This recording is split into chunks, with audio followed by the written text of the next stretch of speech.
Shalom, salam damai sejahtera buat kita semua yang saat ini bersama-sama dapat untuk mendengarkan firman Tuhan. Shalom, sekali lagi saya Pastor Ramlan daripada Pelayanan Orang Asli di Dengkel. Terima kasih kepada Pastor Joseph yang sudah mengundang saya untuk berkongsi firman Tuhan. Jadi salam kenal dan salam sejahtera buat semua kita yang ada hari ini. Selamat beribadah, dan hari ini saya akan kongsikan tentang kebaikan firman Tuhan.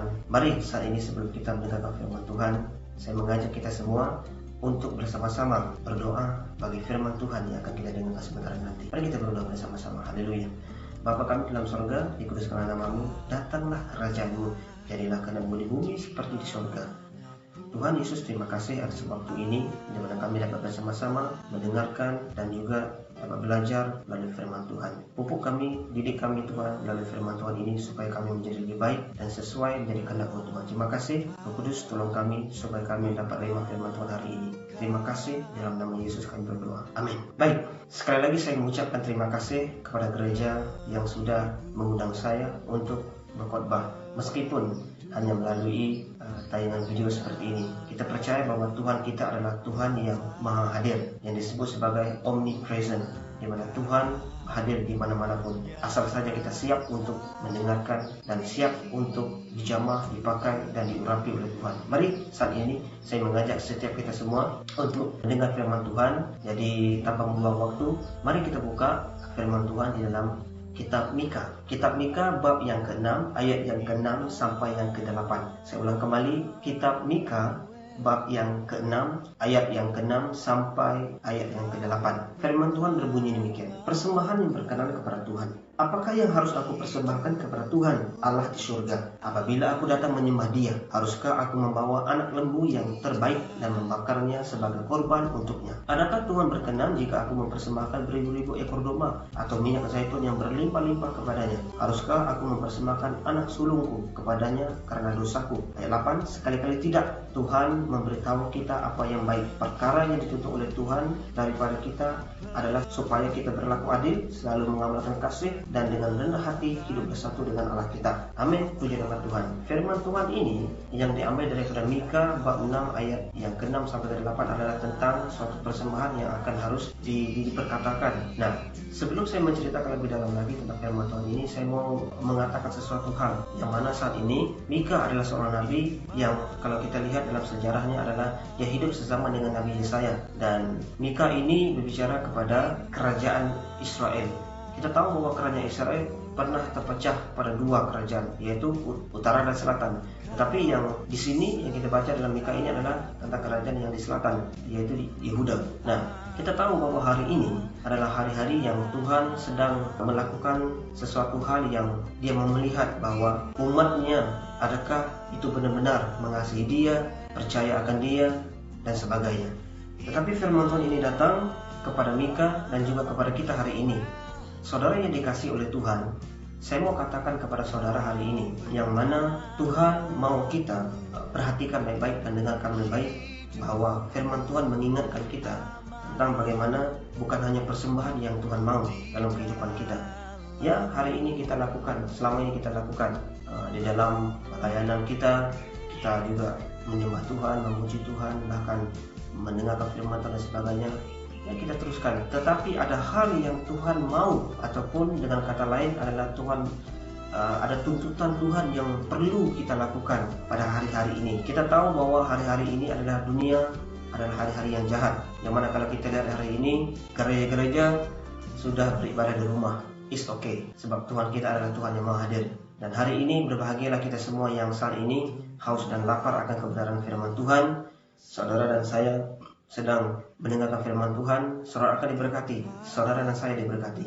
Nah, melalui ayat firman Tuhan ini, kita lihat bahwa ada pertanyaan dalam ayat 6 sampai yang ke-7 itu. Bagaimana gitu semua? Tetapi Tuhan menyatakan melalui Nabi Mika ini adalah dimana kalau kita lihat dalam ayat yang ke-8 ini, saudara, ayat ke-8 mengatakan begini, sekali-kali tidak, dikatakan, bukan hanya persembahan, bukan hanya itu semua, tetapi dikatakan begini, Tuhan telah memberitahu kita apa yang baik. Nah, Tuhan telah memberitahukan kita perkara apa yang baik kepada saya dan saudara hari ini. Apakah itu, saudara?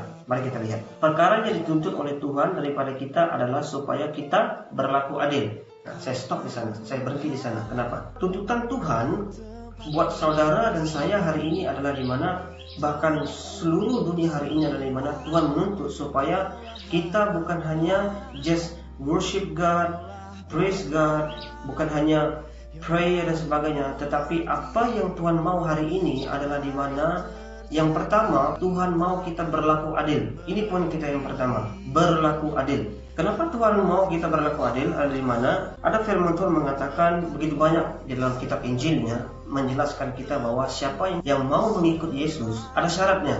Salah satunya memikul salib. Keduanya harus menyangkal diri sendiri. Dan ada lagi firman Tuhan yang menjelaskan bahwa kita harus mengasihi walaupun itu adalah musuh kita, sebagainya. Nah, berlaku adil adalah sesuatu hal yang bukan hanya apa yang menyenangkan kita. Ada halnya apabila Tuhan mau kita berlaku adil, ada perkara yang tidak menyenangkan kita.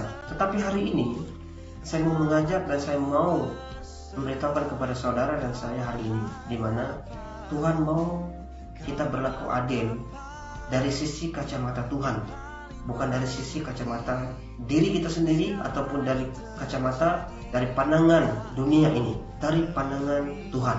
Kita harus berlaku adil. Mari kita ingatkan sendiri apa selama ini kita sudah alami, lalui. Adakah kita sudah berlaku adil dalam keluarga kita? Adakah kita sudah berlaku adil dalam teman-teman kita? Adakah kita sudah berlaku adil kepada orang-orang di sekeliling kita? Bahkan lebih lagi sekarang ini Tuhan tuntut, adakah kita berlaku adil terhadap Tuhan yang kita sembah hari ini? Entah itu tetap persepuluhan, persembahan, sebagainya, pelayanan, apa yang kita buat hari ini. Adakah kita berlaku adil? Nah, itu persoalannya. Tetapi yang Tuhan tuntut hari ini, kita harus berlaku adil. Saya mendorong saudara dan saya, mari kita berlaku adil. Karena Tuhan mau menyampaikan damai dan mau menyampaikan kepada saudara dan saya sesuatu hal yang sangat baik Tuhan sudah sediakan buat kita. Nah, itu yang pertama. Dan yang kedua, kalau kita lihat ayat seterusnya mengatakan begini, bukan hanya berlaku adil, tetapi selalu mengamalkan kasih. Nah, hukum yang utama dalam Tuhan Yesus yang kita percaya adalah di mana ada dua. Yang pertama, kita harus mengasihi Allah dahulu. Yang kedua, barulah kita mau mengasihi sesama kita sendiri. Nah, hari ini mungkin kita katakan saya sudah ada kasih Yesus, puji Tuhan. Tetapi adakah saat ini kita sedang mengamalkan kasih itu? Dalam maksud kata firman Tuhan yang mana kasih yang tanpa batas itu adalah kasih Tuhan, yaitu kasih agape, kasih yang tidak bersyarat. Adakah saat ini kasih itu hanya di dalam diri kita sendiri? Adakah kasih itu kita hanya amalkan untuk kita diri sendiri? Adakah kasih itu kita tidak amalkan kepada orang di sekeliling kita ataupun kepada siapapun? Bagaimanakah saudara saat ini? Nah, saudara yang dikasih oleh Tuhan, saya mendorong saudara dan saya hari ini firman Tuhan mengingatkan kita bahwa kita harus mengamalkan kasih itu bukan hanya untuk diri sendiri, tapi amalkan kasih itu dengan kasih yang sejati.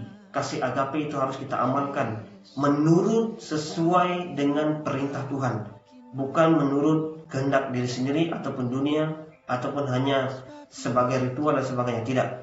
Amalkan kasih Tuhan, dan apabila kita mengamalkan kasih Tuhan, kita terima dan kita amalkan itu, maka kita akan menjadi saksi Tuhan. Nah, itulah firman Tuhan hari ini kepada saudara dan saya. Mari kita mengamalkan kasih dan mulai mengembangkan, develop kasih itu, kembangkan kasih itu, dan mulai akan terlihat kerajaan Tuhan akan diperluaskan.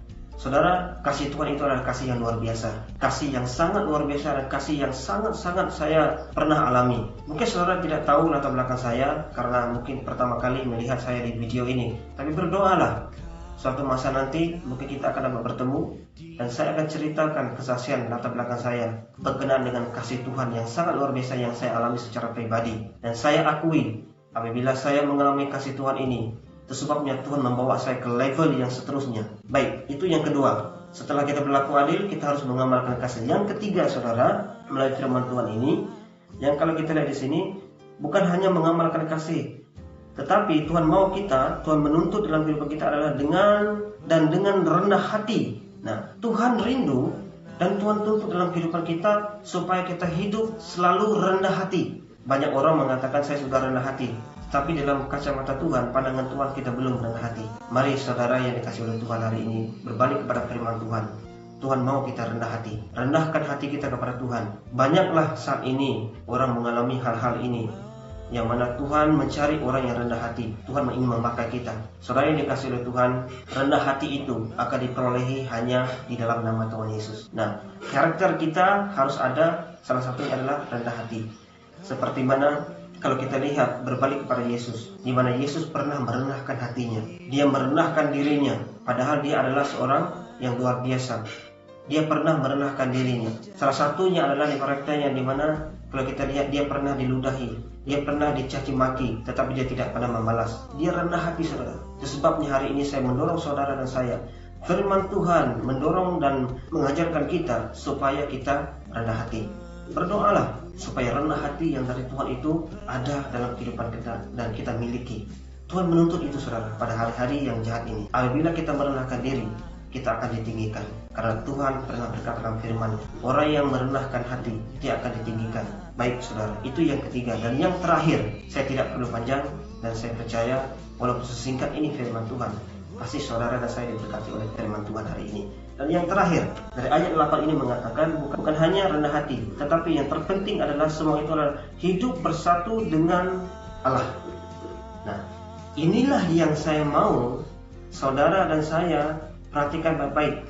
Dari poin pertama berlaku adil, kedua adalah mengamalkan kasih, ketiga adalah rendah hati. Semua itu dicakup dengan dalam hidup bersatu dengan Allah. Bagaimana saudara hari ini melihat saudara bersatu hidup dengan Allah? Itu adalah satu tuntutan bagi kita semua pada hari-hari ini. Dan saya percaya, kembali kepada firman Tuhan dalam Injil Yohanes bab 15 ayat 1 dan seterusnya, mengatakan tentang bagaimana Yesus itu adalah seumpama ataupun perumpamaan pohon anggur. Dialah pohon, kita adalah cabang-cabangnya ataupun ranting-rantingnya. Nah, begitulah hidup kita hari ini yang Tuhan tuntut dalam kehidupan kita.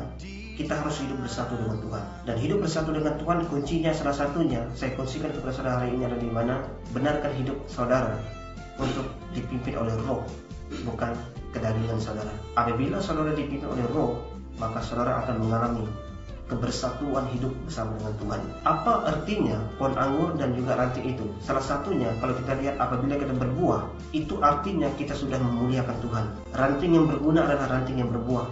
Ranting yang hidup bersama dengan Tuhan, dengan pohonnya, bermana ranting itu sudah bersatu. Apabila ranting itu bersatu, dan dia akan mulai berbuah dan berbuah dan berbuah. Dan ayat yang selalu saya ingat dalam hidup saya adalah di mana dalam Injil Yohanes bab 15 ini dan ayat yang ke-16 itu. Tuhan mengatakan, bukan kamu yang memanggil aku, tetapi aku yang memanggil kamu. Begitu juga saudara yang dikasih oleh Tuhan hari ini, saya percaya bukan saudara dan saya memanggil Tuhan, tetapi Tuhan Yesus, Allah Bapa di surga memanggil kita. Percayalah itu, saudara. Terima kasih kepada saudara hari ini. Itulah firman Tuhan. Saya ulang kembali untuk kali terakhir dalam perkongsian ini. Berlakulah adil, amalkanlah kasih Tuhan, hiduplah rendah hati, dan yang paling penting, kita harus hidup bersatu dengan Tuhan. Karena Tuhan Yesus adalah Tuhan yang sangat luar biasa. Terima kasih. Semoga Tuhan Yesus memberkati dengan firman Tuhan hari ini. Diberkatilah engkau di ladang, di desa, di kota, dimanapun. Mari kita berdoa bersama saat ini. Saya mau mendoakan saudara supaya kita habis di sini. Terima kasih. Mari kita berdoa. Bapa yang ada dalam surga, terima kasih atas kesempatan dan waktu ini. Kami sudah mendengarkan firman Tuhan. Diberkati setiap kami yang hari ini sudah mendengarkan firman Tuhan.